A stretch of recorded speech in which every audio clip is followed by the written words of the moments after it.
Hello everyone, welcome back. तो आज हम डिस्कस कर रहे हैं HPSSC का प्रीवियस ईयर क्वेश्चन पेपर, जिसका मैं कंप्यूटर सेक्शन डिस्कस कर रही हूँ। तो स्टार्ट करते हैं पहले क्वेश्चन के साथ। इन MS Excel, a dash is a sequence of recorded keystroke and mouse events that can be replayed as many times as one want। तो ये पूछ क्या रहा है कि MS Excel में एक रिकॉर्डेड कीस्ट्रोक और माउस इवेंट की सीक्वेंस कौन सी है जिसको हम जितनी बार भी क्या कर सकते हैं, रिप्ले कर सकते हैं। तो इसका आंसर क्या है, बी करेक्ट हो जाएगा, मैक्रो। देखो मैक्रो बेसिकली क्या है, एक सेट ऑफ प्रोग्राम होता है या फिर सेट ऑफ कोड होता है जो किस में लिखा जाता है, आपके पास VBA में लिखा जाता है। VBA क्या है, एक प्रोग्रामिंग लैंग्वेज है। तो मैक्रो अगर हमें बनाना है, मैक्रो को क्रिएट करना है, तो कौन सी लैंग्वेज यूज़ होती है हमारे पास, VBA। और इसको आप जितनी बार चाहो उतनी बार क्या कर सकते हो, यूज़ कर सकते हो। क्वेश्चन है आपके पास यहाँ पे, which of the following is not a valid cell address in MS Excel। तो इसमें से MS Excel में कौन सा सेल एड्रेस वैलिड नहीं है, तो इसका ऑप्शन ए आएगा। ये एक वैलिड सेल एड्रेस नहीं है, बाकी सारे क्या है, वैलिड सेल एड्रेसेस है। नेक्स्ट क्वेश्चन है, how many cells are there in a cell range A10 to D30 in MS Excel। देखो कभी भी सेल रेंज पूछी जाए ना, तो उसका सबसे पहला फॉर्मूला है कि रोज निकालो यहाँ पे। तो अगर मैं यहाँ पे नंबर ऑफ रोज देखूँ, नंबर ऑफ रोज कितने हैं, नंबर ऑफ रोज है, सॉरी नंबर ऑफ कॉलम्स। तो ये सबसे पहले आएगा नंबर ऑफ कॉलम्स। तो नंबर ऑफ कॉलम्स कितने हैं मेरे पास, A to D। तो A B C D कितने हैं, 1 2 3 4। ठीक है, तो नंबर ऑफ कॉलम्स कितने हैं आपके पास यहाँ पे, 4। नंबर ऑफ रोज देखते हैं, तो इतना पूरा है इसने, 10 to 30। अब देखो यहाँ पे एक कन्फ्यूज़न क्रिएट हो सकती है, दैट इज़ 10 टू, अगर हम 20 देखें ना, तो 10 to 20 आपके पास 20 रोज़ नहीं है, 10 to 20 आप, सॉरी 10 रोज़ नहीं है यहाँ पे। 10 to 20 आपके पास यहाँ पे 10 रोज़ नहीं है। 10 to 20 कितने रोज़ हैं, 11। कैसे, क्योंकि जब हम 10 to 20 काउंट करते हैं ना, तो हम 10 को इंक्लूड नहीं करते। हम यहाँ पे किसको कहाँ से लेकर काउंटिंग स्टार्ट करते हैं, 11 से। लेकिन यहाँ पे 10 भी क्या होगा, इंक्लूड होगा। तो जब आप 10 to 20 काउंट करोगे रोज़, तो कितने आएंगे, 11। देन 21 to 30 कितने होंगे, 10। तो टोटल नंबर ऑफ रोज़ कितने हो गए आपके पास, 21। और कॉलम्स कितने हो गए हैं आपके पास, 4। तो इस तरीके से अगर आप निकालो यहाँ पर, तो total number of cell range कितने हो जाएंगे, तो आपके पास हो जाएगा यहाँ पे 21 × 4 is equal to 84। Done.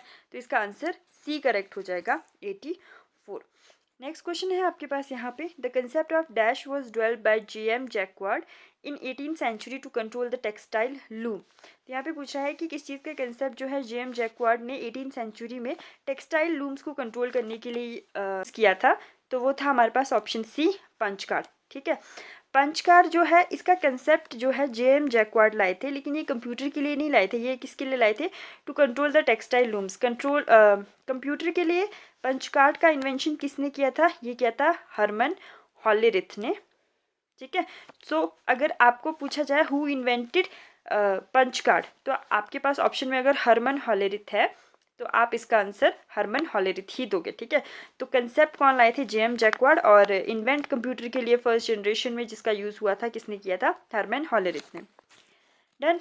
Option में यहाँ पे एबेकस दिया गया है। एबेकस क्या है आपके पास यहाँ पे, ये क्या था, फर्स्ट मैकेनिकल कैलकुलेटर था। और ये क्या परफॉर्म कर सकता था, सिर्फ addition and subtraction. Difference engine दिया गया है। डिफरेंस इंजन को किसने इन्वेंट किया था, चार्ल्स बेबेज ने। डन। नेक्स्ट क्वेश्चन पढ़ते हैं 21 में पूछा गया है, 4th generation computer use microprocessor which were design using the dash technology. तो 4th जनरेशन में हमारे पास माइक्रो प्रोसेसर यूज़ होता था, किसके थ्रू डिज़ाइन होता था ये, यूजिंग द टेक्नोलॉजी VLSI। ठीक है, very large scale integrated circuits. तो 4th जनरेशन में हमारे पास VLSI यूज़ होता था। फर्स्ट जनरेशन में हमारे पास वैक्यूम ट्यूब्स यूज़ होते थे। सेकंड जनरेशन में हमारे पास ट्रांजिस्टर्स यूज़ होते थे। थर्ड जनरेशन में हमारे पास क्या यूज़ होते थे, ICs, जिसको हम क्या बोलते हैं, इंटीग्रेटेड सर्किट। ठीक है, ये कौन सी जनरेशन में यूज़ होते थे, थर्ड जनरेशन में। IC इन्वेंट किसने किया था, तो Jack Kilby and Robert Noyce. ठीक है, ये 2 पर्सन थे जिन्होंने किसको डेवलप किया था या फिर इन्वेंट किया था, इंटीग्रेटेड सर्किट्स को। माइक्रो प्रोसेसर किसने इन्वेंट किया था, तो ये किया था आपके पास Edward Ted Hoff. Edward Ted Hoff. ठीक है, डन। नेक्स्ट क्वेश्चन पे आते हैं हमारे पास। नेक्स्ट क्वेश्चन है हमारे पास, flops is a unit to measure the processing speed of computer, what is the full form of flops. तो फ्लॉप्स की फुल फॉर्म क्या है आपके पास, floating point operations per second. तो ऑप्शन ए इसका क्या हो जाएगा, करेक्ट हो जाएगा। बेसिकली ये सुपर कंप्यूटर्स में आपके पास प्रोसेसिंग स्पीड ऑफ कंप्यूटर्स को मेजर करने के लिए यूज़ होता है।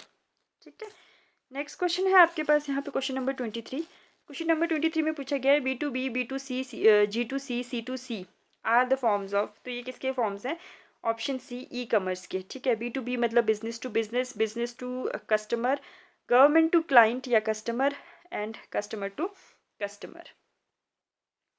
नेक्स्ट क्वेश्चन है आपके पास यहाँ पे क्वेश्चन नंबर 24। इसमें पूछा गया है आपके पास, the dash sensor in mobile devices track the orientation whether the device is rotated. तो भाई इसमें से कौन सा एक सेंसर है जो मोबाइल डिवाइसेस में ट्रैक करता है क्या, ओरिएंटेशन किसकी, मोबाइल की, कि मोबाइल आपका रोटेट हुआ है कि नहीं हुआ है, मतलब ये पोर्ट्रेट में है, लैंडस्केप में है, किस चीज़ में है। ठीक है, तो इसका जो सेंसर मोबाइल में यूज़ होता है वो तो ऑप्शन बी जायरोस्कोप। ठीक है, NFC का फुल फॉर्म होता है नियर फील्ड कम्युनिकेशन, और GPS की फुल फॉर्म होती है आपके पास ग्लोबल पोजिशनिंग सिस्टम। ठीक है, नेक्स्ट क्वेश्चन देखते हैं हम, question number 25। Microsoft dash is a cloud storage service that let's you store and backup your files. तो ये पूछ रहा है कि माइक्रोसॉफ्ट का कौन सा क्लाउड स्टोरेज सर्विस है जो आपको डेटा को स्टोर और बैकअप करने में आपकी हेल्प करता है। ठीक है, आपकी फाइल्स को बेसिकली। तो ये है जी आपका वन ड्राइव। ये बहुत बार पूछा गया क्वेश्चन है। तो माइक्रोसॉफ्ट का जो क्लाउड स्टोरेज सर्विस है वो कौन सा है, वन ड्राइव, ये आपको याद रखना है। नेक्स्ट क्वेश्चन है आपके पास question number 26। In mobile phone system geographic region is divided up to dash to implement the concept of frequency reuse. तो मोबाइल सिस्टम में जो ज्योग्राफिक रीजन है ना वो किस में डिवाइडेड होता है, वो डिवाइडेड होता है आपके सेल्स में। तो ऑप्शन सी इसका करेक्ट हो जाएगा। नेक्स्ट क्वेश्चन है आपके पास, what is the full form of IoT, internet of things. तो इसका ऑप्शन डी करेक्ट हो जाएगा, internet of things. Next question है आपके पास यहाँ पे, dash is a platform provided by Amazon that provide scalable and cost effective cloud computing services. तो अमेजोन के द्वारा ना जो क्लाउड सर्विसेज प्रोवाइड कराता है वो क्या है, AWS। तो AWS की फुल फॉर्म ही है Amazon web services. Then next question है आपके पास क्वेश्चन नंबर 29। क्वेश्चन नंबर 29 में, dash is a register in CPU that stores the intermediate result of arithmetic and logical operations. तो यहाँ पे पूछ रहा है कि CPU में वो कौन सा रजिस्टर है जो इंटरमीडिएट रिजल्ट को स्टोर करता है, किसका, अर्थमेटिक एंड लॉजिकल ऑपरेशंस का। ठीक है, तो अर्थमेटिक एंड लॉजिकल ऑपरेशंस कौन सी यूनिट में होते हैं, ALU में होते हैं। तो ALU में जो भी आपके पास ऑपरेशन परफॉर्म होते हैं उसका जो रिजल्ट है वो कहाँ पे स्टोर होता है आपके पास, वो स्टोर होता है आपके पास एक्यूमुलेटर में। ठीक है, तो आपको ये हमेशा याद रखना है, उसका रिजल्ट कहाँ पे स्टोर होता है आपके पास, एक्यूमुलेटर में स्टोर होता है। एक चीज़ आपको यहाँ पे और याद रखनी है कि ALU में हमेशा कितने इनपुट्स आते हैं, दो ही इनपुट्स आते हैं। सपोज मुझे यहाँ पे किसी को प्लस करना है तो मेरे पास जो डेटा है वो कुछ इस तरीके से X Y plus Z plus C। ठीक है, मुझे इसको ऐड करना है। तो होता क्या है, ALU में एट ए टाइम सिर्फ दो ही इनपुट आएंगे, मतलब ALU में एट ए टाइम सिर्फ X और Y जाएगा। हो सकता है कि इन दोनों का जो एडिशन है फिर वो इससे ऐड हो, फिर जो इन तीनों का एडिशन है वो जाके इससे ऐड हो, मतलब ये इस तरीके से परफॉर्म करे। तो इसकी वर्किंग अपनी है, लेकिन इनपुट एट ए टाइम यहाँ पे कितने जा सकते हैं, सिर्फ दो जा सकते हैं। और फिर ऑपरेशन परफॉर्म होने के बाद जो भी इसका रिजल्ट आता है वो कहाँ पे स्टोर होता है आपके पास, एक्यूमुलेटर में। तो इसका ऑप्शन बी करेक्ट हो जाएगा। प्रोग्राम काउंटर भी दिया गया है। प्रोग्राम काउंटर क्या करता है, आपके पास एड्रेस ऑफ नेक्स्ट इंस्ट्रक्शन ये स्टोर करता है। सपोज ये क्या है, आपके पास CPU है, ये क्या है आपके पास, प्रोग्राम काउंटर रजिस्टर है। ठीक है, तो होगा क्या, CPU के पास एक टास्क किया, वो टास्क कंप्लीट हो गया, तो अब CPU नेक्स्ट टास्क ढूंढेगा। तो नेक्स्ट टास्क का एड्रेस कहाँ पर है, ये प्रोग्राम काउंटर पे होता है, काउंटर के पास होता है। तो CPU जैसे ही अपना टास्क फिनिश करेगा ये प्रोग्राम काउंटर से क्या लेगा, उस जगह का एड्रेस लेगा जो नेक्स्ट इंस्ट्रक्शन इसको क्या करवाना है, जो भी नेक्स्ट ऑपरेशन इसको परफॉर्म करवाना है। ठीक है, तो ये क्या होल्ड करवाता है आपके पास, एड्रेस ऑफ नेक्स्ट इंस्ट्रक्शन। ठीक है, नेक्स्ट है आपके पास यहाँ पे 30th क्वेश्चन पे आ जाते हैं हम। 30th क्वेश्चन पे है, in dash CPU addressing mode the operand is included in the instruction itself. ये पहले भी क्वेश्चन किया हुआ है हमने, प्लेलिस्ट में ही किसी एक वीडियो में पहले भी किया हुआ है ये। तो ये पूछ रहा है इनमें से कौन सा ऐसा एड्रेसिंग मोड है जिसमें जो ऑपरेंड है वो इंस्ट्रक्शन में ही क्या होता है, इंक्लूडेड होता है। तो इसका ऑप्शन बी करेक्ट हो जाएगा, क्या, immediate. Immediate CPU addressing mode में क्या होता है कि ऑपरेंड जो है ना वो इंस्ट्रक्शन में ही इंक्लूडेड होता है, ठीक है। एक होता है आपके पास डायरेक्ट सीपीयू एड्रेसिंग मोड, इसमें क्या होता है, इंस्ट्रक्शन के पास क्या होता है, एड्रेस होता है उस जगह का जहाँ पर क्या है आपके पास ऑपरेंड है, ठीक है।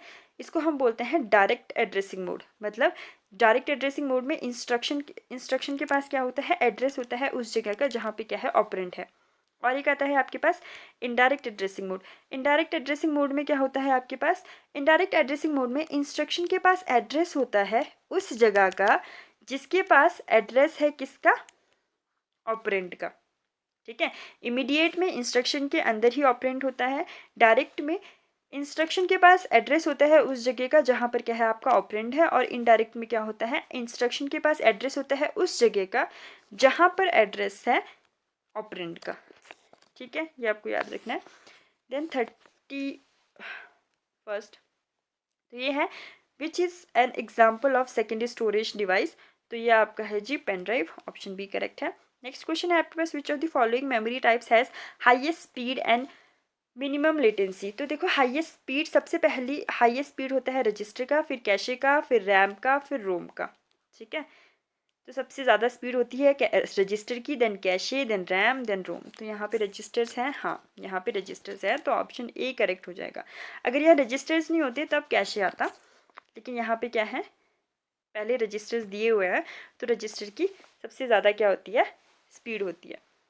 नेक्स्ट है आपके पास यहाँ पे cache memory works on the principle of क्या, locality of reference. Locality of reference का मतलब क्या हुआ, देखो हमने डेटा मांगा किससे, कैशे मेमोरी से, ठीक है। कैशे मेमोरी के पास वो डेटा नहीं था, तो ये कहाँ जाएगा, मेन मेमोरी में जाएगा और उस डेटा को लेकर आएगा और वो आपको प्रोवाइड करवाएगा, डन। लेकिन अब होगा क्या, जो डेटा ये मेन मेमोरी से लेकर आया है ना, ये इसको अपने पास रख लेगा किस कंडीशन पे, कि हाँ हो सकता है कि आप कुछ टाइम बाद इससे ये डेटा फिर से मांगे। तो लोकेलिटी ऑफ रेफरेंस आ गया कि हाँ एक बार आपने मांगा था, इसके पास नहीं था, ये लेकर आया, अब ये दोबारा इसको अपने पास रखेगा कि कहीं आप इसे दोबारा ना मांग लें, ठीक है। नेक्स्ट क्वेश्चन है आपके पास, the two cache memory write policies are write back and write through. Option D हो जाएगा, write back and write through. Write back and write through में होता क्या है, बेसिकली राइट थ्रू में क्या होता है, जब भी कोई डेटा अपडेट होता है तो cache memory and main memory दोनों में साइमल्टेनियसली अपडेट होता है, ठीक है। और राइट बैक में क्या होता है, जब भी कोई डेटा अपडेट होता है तो पहले कैशे मेमोरी में अपडेट होता है एंड देन उसके बाद जाके वो मेन मेमोरी में अपडेट होता है।